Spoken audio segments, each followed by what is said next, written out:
Miarahabantsika rehetra indray a manaraka ny fampianarana crochet amin'ny teny malagasy iarahana amin'ny Artina Roseline. Ataontsika hianatra hanao fo, sary fo. Ataontsika déco mantsy izy ity, atao décoration kely. Dia tsotra kely manao an'ity fa aorindrina kely ao tsika hanao ampiasan'izy ity atao décoration dia daoary. Atombotsika amin'ny cercle magique. Cercle magique efa nianarantsika fanaovana azy dia jirevo any amin'ny vidéo any aloha any ohatry ny ahoana fanaovana ilay cercle magique fa izay zany no hanombohantsika an'ilay sary ilay fo.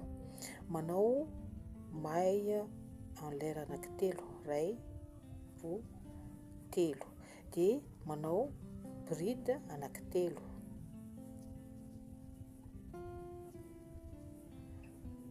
iray, roa, telo, dia manao maille serré anankitelo, iray,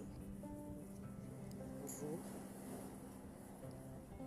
telo, dia manao maille en l'air anankiray, dia manao bride anankiray, iray, dia manao maille en l'air anankiray, dia miverina manao maille serré anankitelo indray, iray, roa,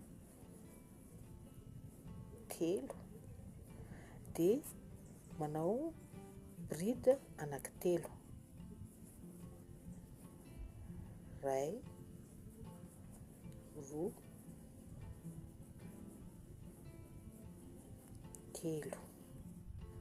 Vita ilay bride anankitelo dia manao maille en l'air anankitelo, iray, roa, telo. Sintomina aloha ikatona ilay cercle magique, sintomina ikatona dia vita izay dia manao maille coulé ato amin'ity lavaka aty. Ilay lavaka telo iny zany somary aza atao mikatona be, manao maille coulé.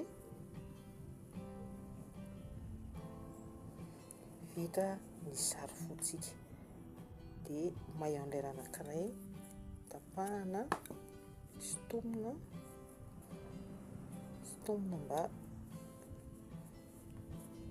miteritery tsara, dia araka ny mahazatra antsika sintomina aty ambadika ny sintomina aty aoriana aty zany ireto tahony miravoravo reto tapahantsika mantsy izy ireto. Zay dia vita. Tsotra kely.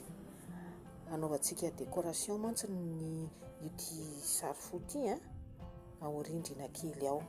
Dia mazotoa ary mianatra manao sary fo manaraka indray.